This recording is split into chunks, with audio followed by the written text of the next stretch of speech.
እግዚአብሔር አምላካችንን ስለዚህ ጊዜና ሰዓት እናመሰግናለን። ሁል ጊዜ እንግዲህ በዚህ ዕለት የራእይን መጽሐፍ እየተመለከትን ነው። እግዚአብሔር በረዳን መጠን ወደ ምዕራፍ 6 ቁጥር 7 ላይ ደርሰናል። ቃሉን ላንብብላችሁ። 7 እና 8 ነው የማነበው።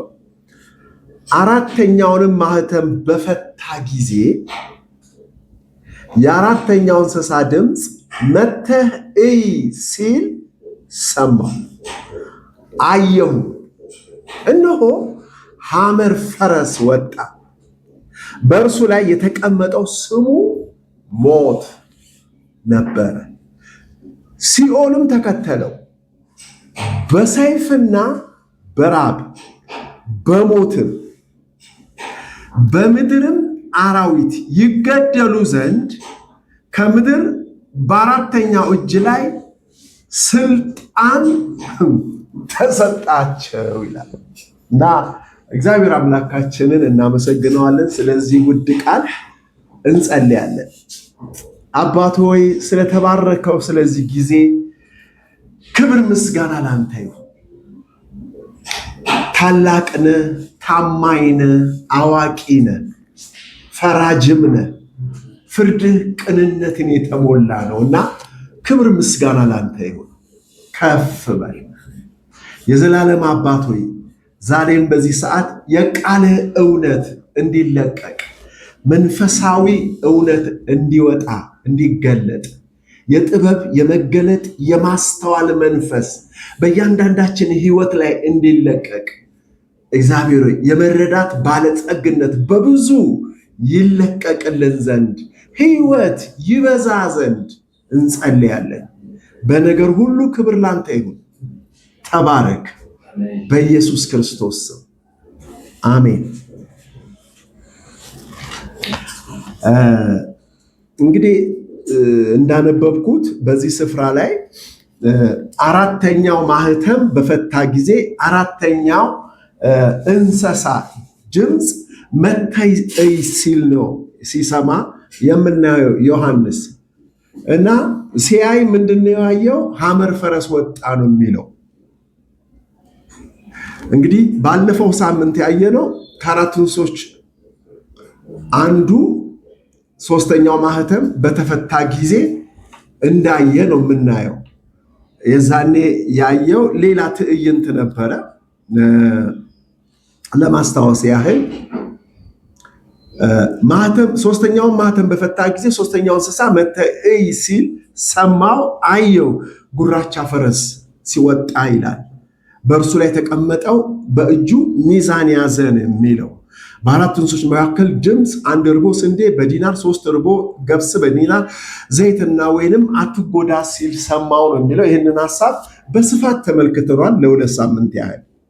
አሁን ወደዚህ ተመልሼ ባልገባም የዛሬውን ሀሳብ በይበልጥ ለማየት የሚቀጥለውን ነገር ለማየት እሞክራለሁ።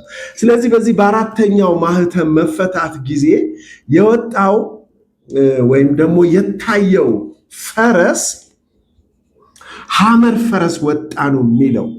ይሄ ሐመር ፈረስ ወጣ የሚለው የእንግሊዝኛውን ብናነበው ቁጥር 8 ላይ and I look and behold a pale horse ነው የሚለው። የዚህ ቃል ትርጉም ምንድን ነው? ነጣ ያለ ይሄ ግራጫ የሆነ ፈረስ ወጣ ነው የሚለው የዚህ ቃል እንትን ግን የግሪኩ ቃል ግን በትክክለኛ ሄደን ስናየው ግን አረንጓዴ ፈረስ ወጣ ነው የሚለው። ይሄ አረንጓዴ ፈረስ በምድሪቱ ላይ ምን መሆኑ መጋለቡ ምንድን ነው ብለን ስንመለከት አረንጓዴ የምን ምልክት ነው? ልምላሜ እና ሕይወት ነው የምንመለከትበት በብዙ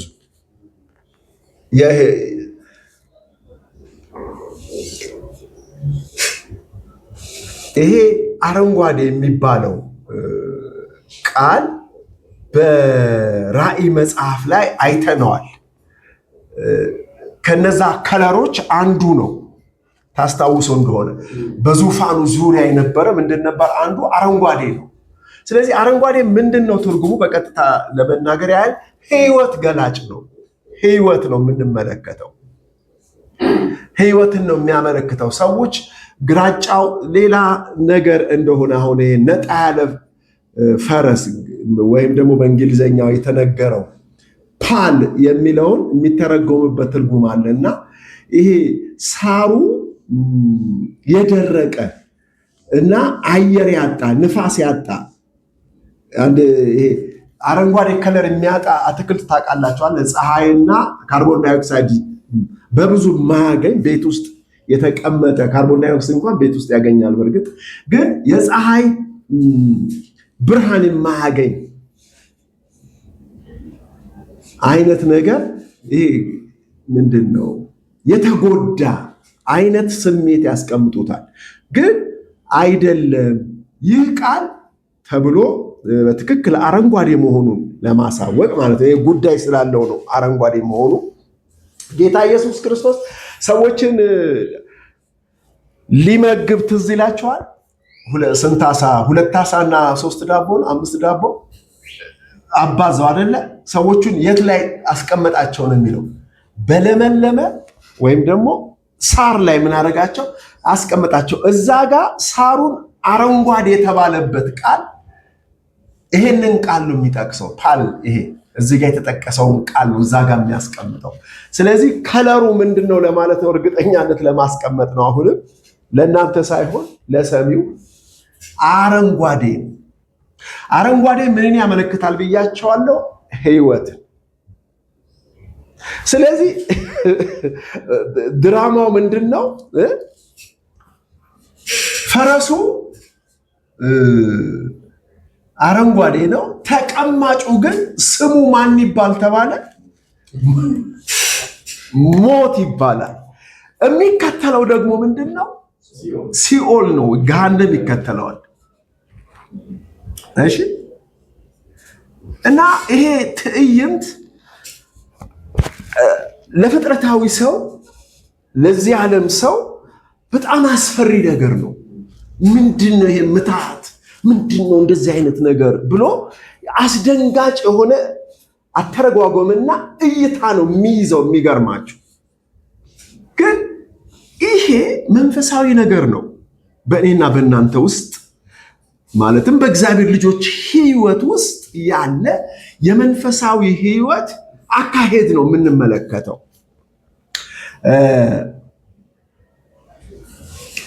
ቀጥሎ ያለውን ቃል ላንብብ። ይህችን ትንሽ ካወራኋቸው ሲኦል ተከተለው ካለ በኋላ ምንድን ነው የሚለው? በምድርም በአራተኛው እጅ ላይ በሰይፍ እና በራብ እና በሞት በምድር አራዊትም እንዲገደል ስልጣን ተሰጠው ይላል። ወይም እንዲገድል በሉት፣ እንዲገድል ሶሪ። እሺ በአራተኛው እጅ ላይ በምድር አራተኛ እጅ ላይ በሰይፍና በራብ በሞትም በምድርም አራዊት እንዲገድል ስልጣን ተሰጠው። የቱ? ሐመር ፈረስ ላይ የተቀመጠው እና ይሄ ነገር ምንድን ነው ብለን ስንመለከት ቀስ ብለን እናየዋለን። ምንድን ነው የምናየው መሰላችሁ? ይሄ ፈረስ ስንተኛ ፈረስ ነው?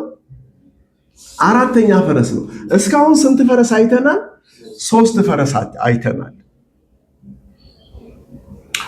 በእነዚህ በ3 ፈረሶች በመጀመሪያው ፈረስ ላይ ያየነው በሰይፍ ነው። ምን ሲያደርግ የምናየው? ሲገድል የምናየው። ቀጥሎ በምንድን ነው? በረሃብ ነው። እዚህ ላይ የተጻፈውን ነው ማለት ነው።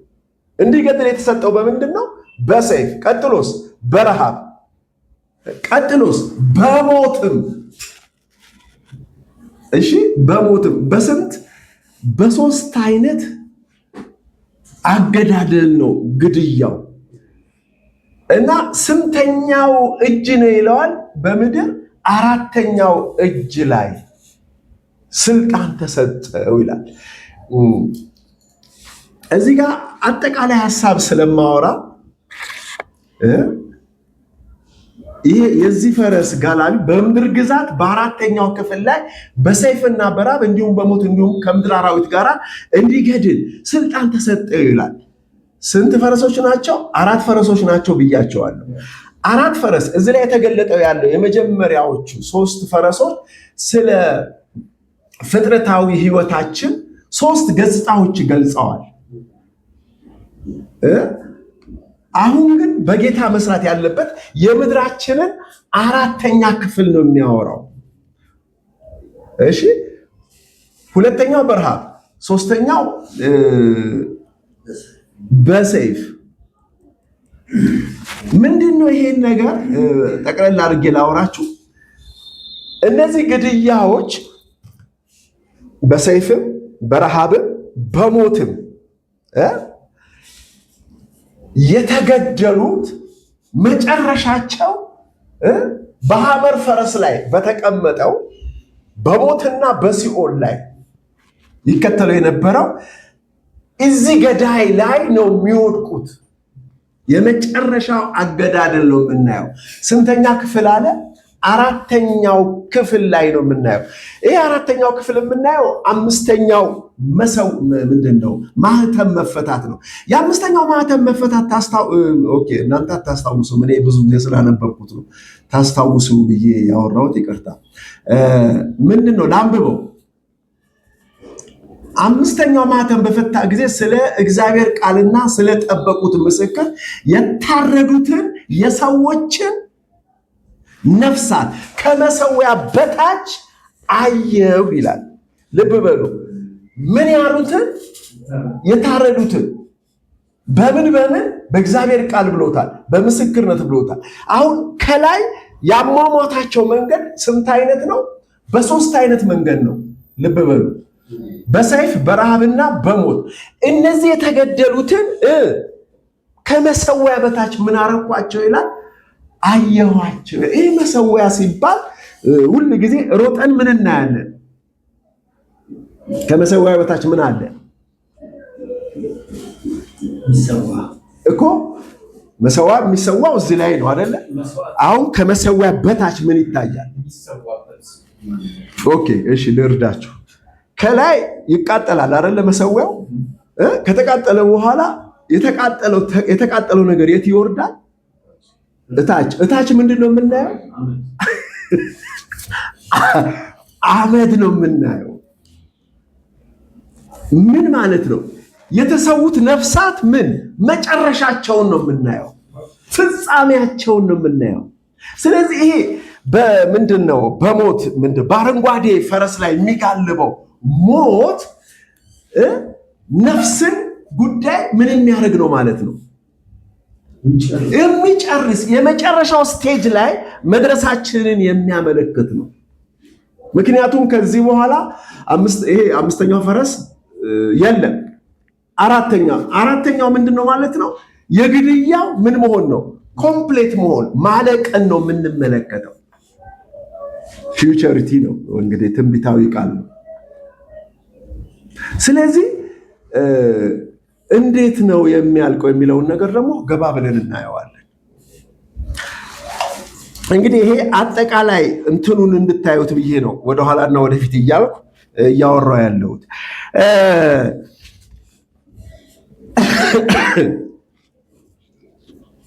ማስታወሻዬን ለማየት ነው። አሁን አገዳደሉን ስንመለከት በተለይ በሰይፍ ገደላቸው ይላል አይደል? በሰይፍ የተገደሉት እንዴት ነው ሲባል አጭር አይደለም፣ ጩቤ አይደለም። እኛ ጩቤ ነው የምንለው፣ አጭር ሰይፍ ይሉታል እነሱ። በጩቤ አይደለም የተገደሉት።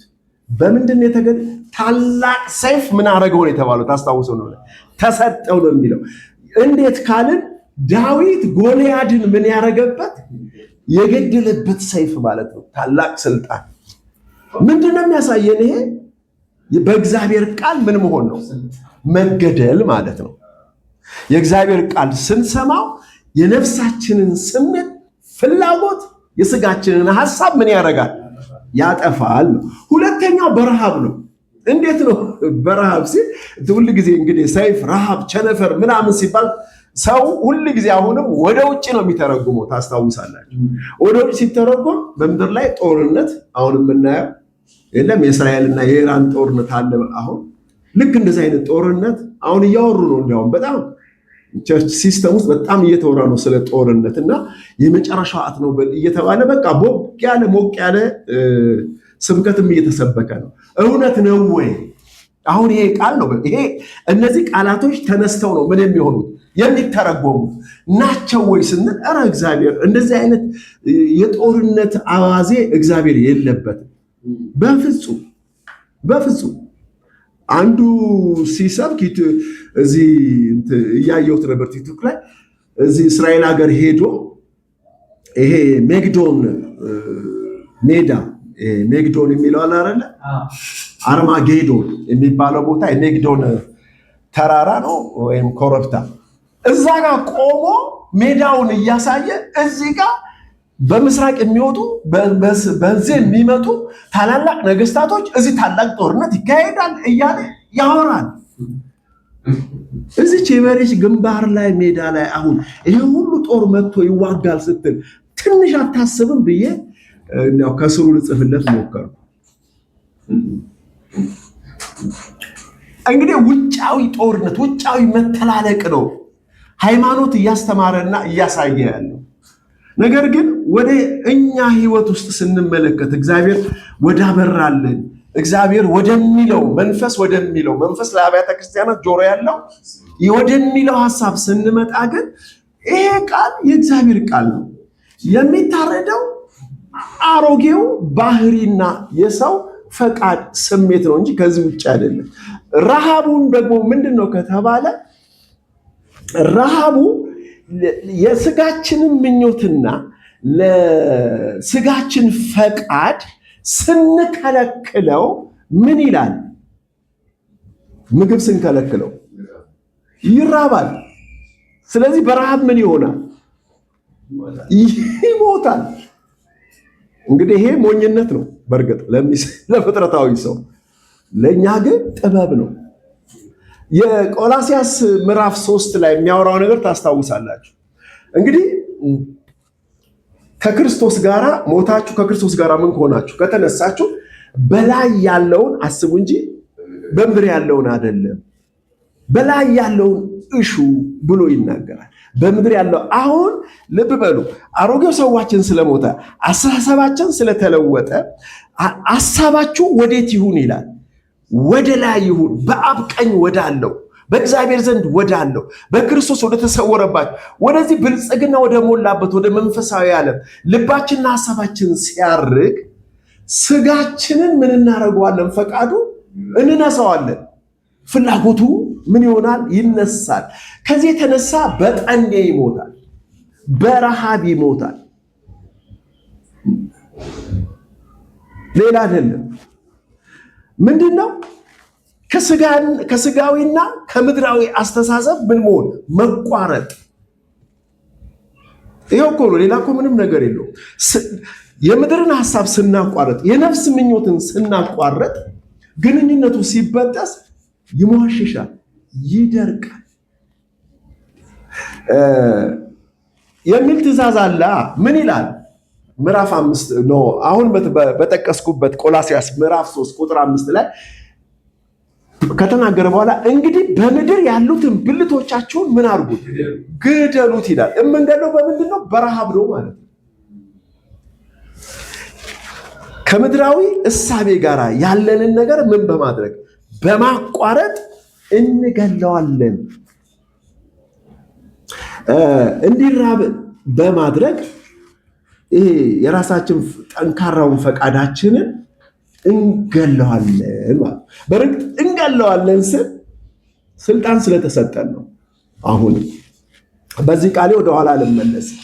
እንዴት ጌታ ይገላል እንጂ እንዴት ትገላለህ ለሚለኝ ሰው አሁን እኮ ህይወታችን ማን ነው ይላል? ቁጥር 4 ላይ ክርስቶስ ነው። ህይወታችን የሆነው ክርስቶስ በሚገለጥበት ጊዜ ስለዚህ ህይወታችን ክርስቶስ ተደርጓል።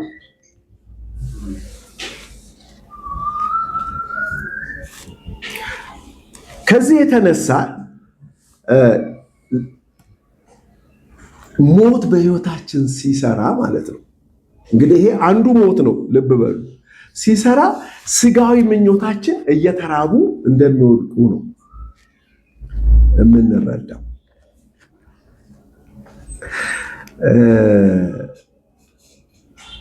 መንፈሳዊ ህይወታችንን ምን ማድረግ ነው? በዚህን ሰዓት መንከባከብ ነው አይደል?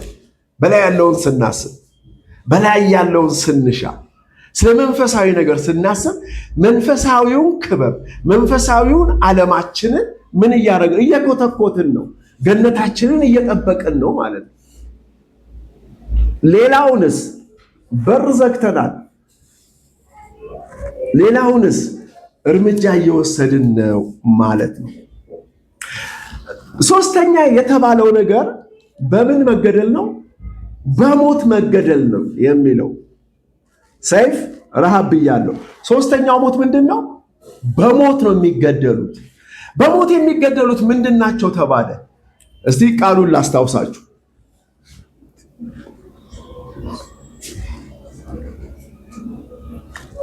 ሲኦልን ተከተለው በሰይፍና በራብ ቀጥሎ በሞትም በምድር አራዊት ይገደሉ ዘንድ ከምድር አራተኛው እጅ ላይ ስልጣን ተሰጣቸው ይላል። በሞትም በምድርም አራዊት ይገደሉ ዘንድ ከምድር በአራተኛው እጅ ላይ ስልጣን። አሁን የምድርን ምንድን ነው ማለት ነው? አራዊት ነው ምን የሚሆኑት የሚገደሉት። ይሄ የምድር አራዊት ምንድነው ነው? ልብ በሉ። አሁን አሮጌው ሰዋችን ምን ሆኗል? እንደተሰቀለ እናውቃለን አደለ? የሞተ ከኃጢአቱ ጸድቋል፣ ከኃጢአትንም ጸድቀናል። ልብ በሉ። አሮጌው ስብዕና ቢሞትም ነገር ግን በስጋዊ አካላችን የተሸሸጉ የስጋ ፈቃዶችና የነፍስ ፈቃዶች አሉ። እነሱ ምን አልሆኑ? አላለቁ። ስለዚህ ምንድን ነው የሚለው? የምድር አራዊት ይላቸዋል። በምድር ውስጥ በጫካ ውስጥ ምን የሆኑ የተደበቁ ምኖች ናቸው? እነዚህ አራዊቶች ናቸው። አራዊት፣ እንስሶች። እነዚህን እንግዲህ ምን ያደርጋቸዋል ይላል? በሞት እንዲገደሉ ይላል።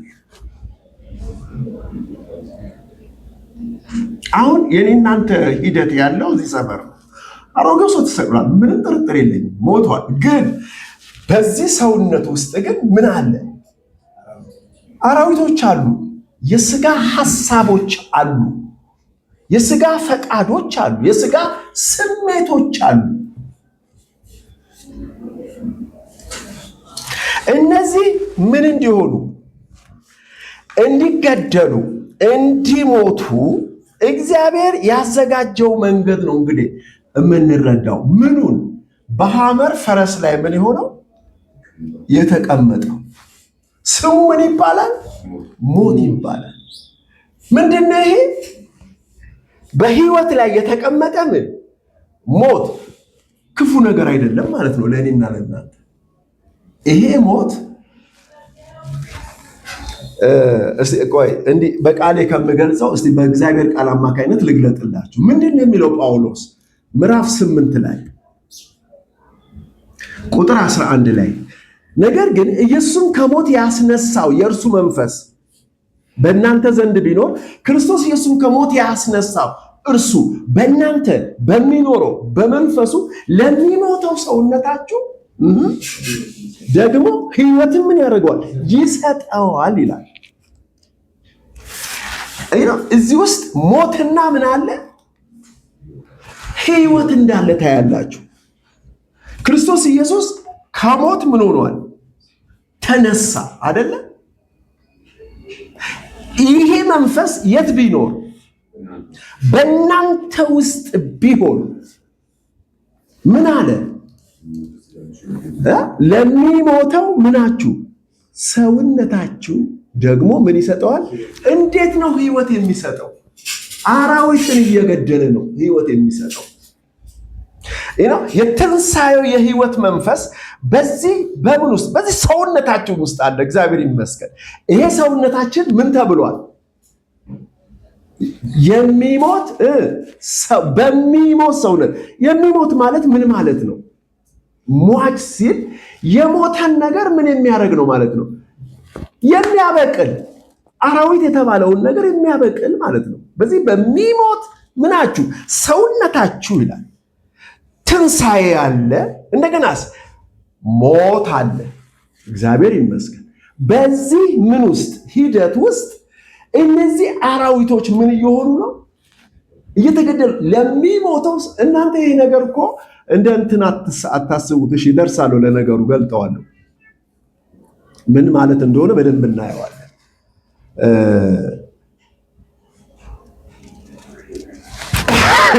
እንግዲህ ለስጋ እድል ፈንታ አትስጡት ነው የሚለው ከታች። አሁን ትእዛዝ እያወራው ለማለት አይደለም የቆምኩት፣ ለዛ ነው። እንግዲህ ወንድሞች ዕዳ አለብን። እንደ ስጋ ፈቃድ እንኖር ዘንድ ለስጋ አይደለም፣ እንደ ስጋ ፈቃድ ብትኖሩ ትሞቱ ዘንድ አላችሁ። በመንፈስ ግን የሰውነትን ስራ ብትገሉ በሕይወት ትኖራላችሁ ይላል። እንግዲህ በመንፈስ ነው። አንተ እዚህ ውስጥ እንድትገድል አይደለም። ገዳዩ ገብቷል። ገዳዩ እየጋለበ ነው። በሕይወት እየጋለበ ነው። ገዳዩ በምድር 4ኛ ክፍል ውስጥ እየጋለበ ነው። ሞት ከሕይወት ጋር በአንተ የሚሞት ሞቶ እንደገና በክርስቶስ ሕይወት ደግሞ ሕይወት ይሰጠዋል። ይሄ ስርዓት፣ ይሄ አካሄድ፣ ይሄ ሕግ በእግዚአብሔር ልጆች ሕይወት ውስጥ የሚሰራ ነው። የዛኔ ነው መጨረሻችን የሚመጣው። ታውቃላችሁ። ይህን ሐሳብ ግልጽ ለማድረግ ወደፊት ልውጣ። አንደኛ ቆሮንቶስ ምዕራፍ 15 ቁጥር 26 ምን ይላል? አንደኛ ቆሮንቶስ ምዕራፍ 15 የምታውቁት ቃል ነው፣ ግን ለማስታወስ 26 ላይ ምን ይላል መሰላችሁ? የኋላኛው ጠላት የሚሻረው ሞት ነው ይላል። የኋላኛው ጠላት ምን የሚባለው የሚሻረው ምንድን ነው ማለት ነው? ሞት ነው ማለት ነው። እቺን ይዘን ራእይ ምዕራፍ 20 ቁጥር 15 እንሂድ። ቁጥር 13፣ 14፣ 15 ባህርም በእርሱ ውስጥ ያሉትን ሙታን ሰጠ፣ ሞትና ሲኦል በእነርሱ ዘንድ ያሉትን ሙታን ሰጡ፣ እያንዳንዱም እንደ ስራው መጠን ተከፈለ። አለቀ ማለት ነው። ቁጥር 14 ነው ጉዳይ ያለው። ሞት እና ሲኦልም በእሳት ባህር ውስጥ ተጣሉ። ይህም የእሳት ባህር ሁለተኛው ሞት ነው ይላል። እዚህ ጋር የምንመለከተው ምንድን ነው? ሞት ምን ሲል ነው? ሲሞት ነው ማለት ነው። ሞትና ሲኦል በእሳት ባህር ውስጥ ምን ሆኑ? ተጣሉ። አሁን ልብ በሉ። ይሄ ነገር እዚህ በጉድጓድ ውስጥ የለም። በነፍሳቸው የሞቱ ሰዎች የሉ። አሁን ሰውን እንቀብራለን አይደለ? በየቤተ ክርስቲያኑ እየሄድን እነሱን ሰዎችን ያላመኑ ሰዎች አሉ አይደለ? እነሱን ሰዎች ነው እንደ ገሃነም የሚከተው ማለቱ ነው። ሰዎች እንደዛ ይሰብኩታል፣ በቃ እንደዚህ ያዩታል፣ ግን አይደለም። ታዲያ ምንድን ነው? እኛ ከክርስቶስ ጋር ዕለት ዕለት ምን እየሆንን ነው? እንሞታለን። ሞትን በሚመስል ሞት ምን እየሆንን ነው? እየተባበርን እየሞትን ነው።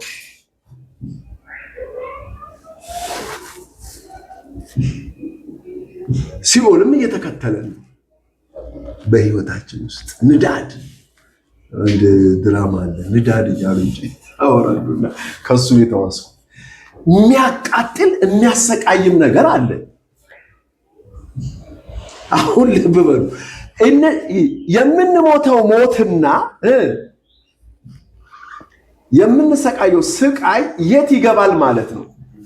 ወደ እሳት ባህር ይገባል፣ አለቀ ማለት ነው። ከዛ በኋላ ጸጥታ ይሆናል ማለት ነው። የመጨረሻ ሰፈር ነው ብያቸዋለሁ። ይሄ አረንጓዴው ፈረስ ሞት በላዩ ላይ ተቀምጦ ከኋላው ምን እየተከተለው? ሲኦል እየተከተለው ሲሄድ ይሄ የነፍስ ፍጻሜን ነው የሚያመለክተው ማለት ነው።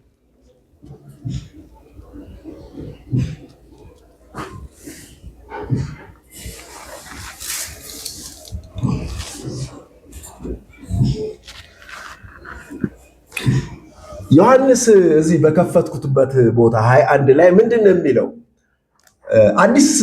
አዲስ ሰማይና አዲስ ምድርን አየው፣ ፊተኛው ሰማይና ፊተኛው ምድር አልፏል፣ ባህርም ወደፊት ካለ በኋላ ቅድስቱ ከተማ አዲስቱ ኢየሩሳሌም ለባሏ ተሸለመች፣ ሙሽራ ከሰማይ ተዘጋጅታ ከእግዚአብሔር ዘንድ ምን ሆነች? ይሄ እንግዲህ ፍጻሜ ነው፣ ኮምፕሌት ነው። ቁጥር 3ስ ታላቅ ድምፅ ከሰማይ ሰማሁ፣ እነሆ የእግዚአብሔር ድንኳን በሰዎች መካከል ነው፣ ከእነርሱም ጋር ያድራል፣ እነርሱም ሕዝቡ ይሆናሉ፣ እርሱ ከእነርሱ ጋር ሆኖ አምላካቸው ይሆናል ነው አለ። ከዛ ቀጥሎ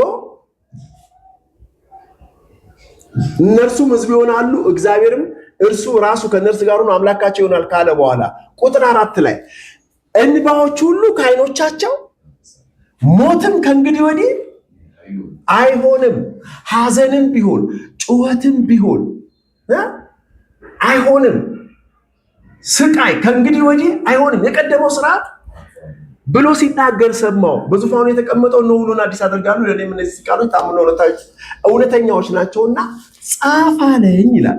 አሁን እዚህ ጋር የቀደመው ስርዓት አልፏል ሲል፣ ሞት ከእንግዲህ ወዲህ አይሆንም ሲል፣ ይሄ ምንድን ነው የምታዩት? እዚህ ጋር የሞትን ምንድን ነው የምናየው? ፍጻሜ፣ የሐዘን ፍጻሜ፣ የስቃይ ፍጻሜ፣ በሰው ህይወት ውስጥ ያለ አበሳ ምንድን ነው ማለት ነው? ማለቀን ነው። ይሄን የሚጨርስ የእሳት ባህር ነው። የእሳት ባህር ምንድን ነው ካላችሁኝ፣ እግዚአብሔር የሚባላ እሳት ነው።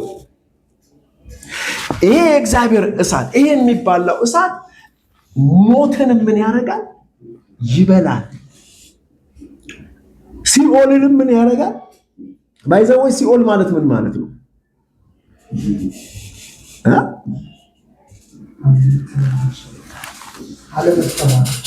ሲኦል ምን ማለት ነው? አለመተባበር። እሺ ሌላስ? ሲኦል የሚሰቃይበት ማለት ነው። እነዚህ የሲኦል ስራዎች ናቸው ይላል አንድ ቦታ ላይ መክብብ ላይ። ሌላው እዚሁ አለ ምዕራፍ 21 ላይ እነዚህ የሲኦል ስራዎች 8 ቁጥር 21:8 ዳሩ ግን የሚፈሩና የማያምኑ የርኩሳንም የነፍሰ ገዳዮችም ሴሰኞችም አስማተኞችም ጣዖት የሚያመልኩ የሐሰተኞችም ሁሉ እድላቸው በዲንና በእሳት በሚቃጠል ባህር ነው። ይኸው ሁለተኛው ሞት ነው ይላል። ስቃይ ሁሉ በዚህ እሳት ውስጥ ሲገባ ምን ይሆናል? ያልቃል።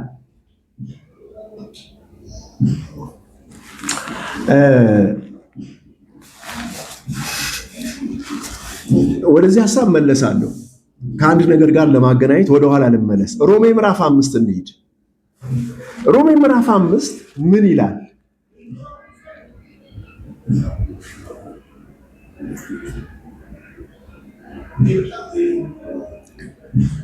ቁጥር 9 ቁጥር 10 ይልቁንስ ከእንግዲህ ወዲህ አሁን በደሙ ከጸደቅን በእርሱ ከቁጣው እንድናለን።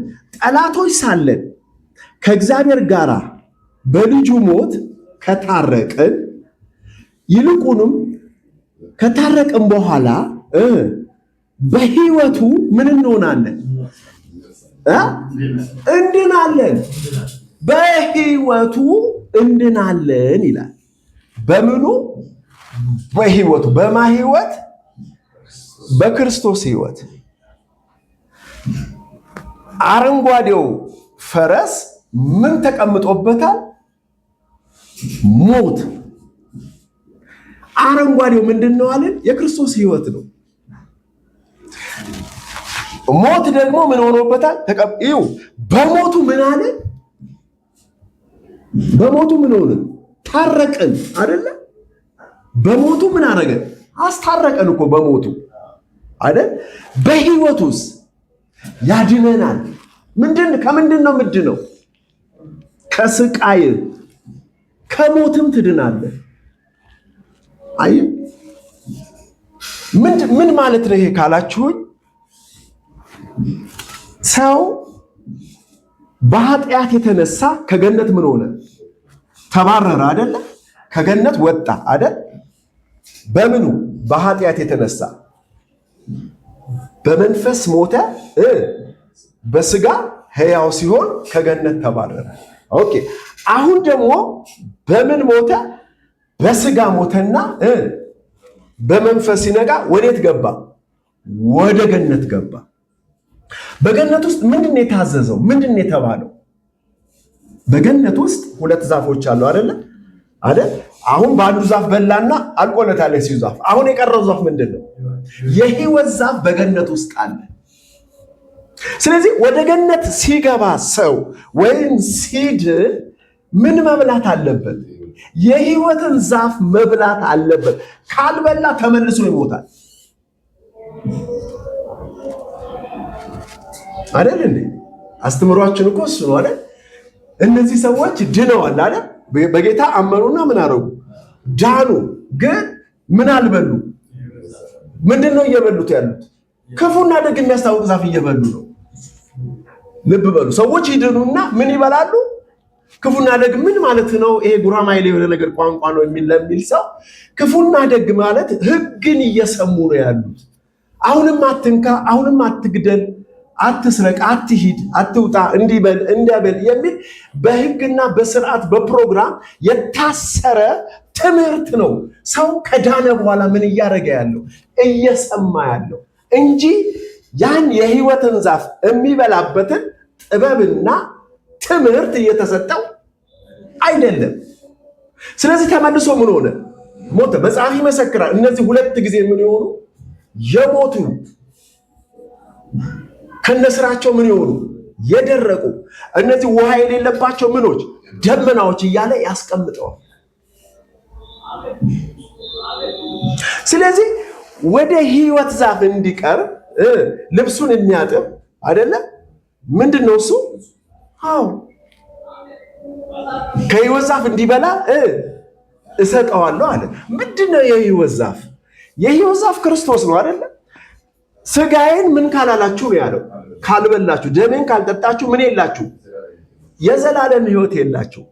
የዘላለም የማይሞት የማይበሰብስ። አያችሁ? እንደዚህ አይነት ሕይወት የላችሁም ነው የዘላለም ሕይወት የተባለው እሱ። የትንሣኤው ሕይወት ያ ክርስቶስ ከሞት ከተነሳ በኋላ የተገለጠበት ያ ዘላለማዊ አካል። ይህንን መብል ነው የሰጠን። በነገራችሁ ላይ ክርስቶስ ኢየሱስ በመንፈስ አይደለም መስቀል ላይ የተሰቀለው። በምንድን ነው የሞተው? በስጋ ነው የሞተው። በስጋው ሞት አይደለ? ሲነሳ ምን ሆኗል? ስጋው ምን ሆኗል? እንደገና ምን ሆኗል? ተነስቷል አይደለ? ያን ስጋ ነው ምን ያደረገልን? የቆረሰልን በመንፈስ አማካይነት። ያ ስጋ ቃል ነውና ከመጀመሪያ ሲመጣ ያ ቃል ነው ስጋ የሆነው፣ ተፈትኖ ያለፈ፣ ሞቶ የተነሳ፣ ድል የነሳ፣ ያሸነፈ ያንን ምግብ ነው እየበላን ያለ ነው። ይህን ምግብ ስንበላ ወደ ሕይወታችን ሲገባ በምድር ያሉትን ብልቶቻችንን ምን እያደረገ ነው? እየገደለ ሕይወትን ምን ያደርጋል? ይሰጠናል ነው ያለው አይደል? ኢየሱስ ክርስቶስን ከሞት ያስነሳ ያ የእርሱ መንፈስ በእናንተ ውስጥ ቢሆን ለሚሞተው ሰውነታችሁ ምን ይሰጠዋል? ሕይወትን ይሰጠዋል። ማለት ዘላለማዊነትን ያቀዳጀዋል፣ አለመበስበስን ያቀዳጀዋል፣ አለመሞትን ያቀዳጀዋል። አለመሞት ማለት ሞትን ቫኒሽ ማድረግ ነው፣ ሞትን ማጥፋት ነው። አለመሞት ማለት ዘላለማዊነትን ማቀዳጀት፣ ሞትን ማጥፋት ማለት ነው። ሞት የሌለበትን ሕይወት ማቀዳጀት ማለት ነው። ስለዚህ ሞትን በሚመስል ሞት ስትተባበር ትንሣኤውን በሚመስል ትንሣኤ እንተባበራለን የተባለው ቃል ብቻ ንግግር ብቻ ሳይሆን እግዚአብሔር በህይወታችን የሚሰራው ታላቅ ትዕይንት ነው ማለት ነው።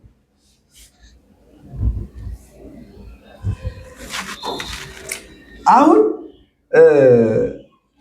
እዚህ ሐሳብ ውስጥ ከገባን የሚታየን ነገር ስላለ ሞትና ሲኦል የት ወረዱ? ወደ እሳት ባህር ወረዱ ነው የሚለው። ሞትን በሚመስል ሞት ስንተባበር ማለት አሁን ምን እየተገደለ ነው ማለት በእኛ የስጋ ፈቃድና የስጋ ስሜት ምን ሲሆን ሲሞት፣ ይሄን ሞት ምን እያደረግን ነው? ስንለማመድ አይደለ? የስጋ ምኞት፣ የስጋ ፍሬዎች፣ የስጋ ሐሳብ በመግደል ህይወት በዚህ ትንሣኤና ስንሄድ ሞትና ሲኦል በእኛ ህይወት ውስጥ ነው ያለው። እዛ ውጭ ያሉ ሰዎች አንሰጣቸውም ማለት ነው። ስለዚህ ይሄ ሞትና ሲኦል ወዴት ይወርዳል አለ? ወደ እሳት ባህር ይወርዳል። ሞት በህይወት ይዋጣል። የዛኔ ምን ይሆናል? የመጨረሻው ጠላት ማን የተባለው አለቀ። እሱ ይሸነፋል ማለት ነው። በማ በክርስቶስ ህይወት፣ በክርስቶስ ህይወት። ስለዚህ ግልቢያው ሞት በህይወት ላይ መጋለቡ ህይወት ሞትን ምን ሲያደርግ ነው?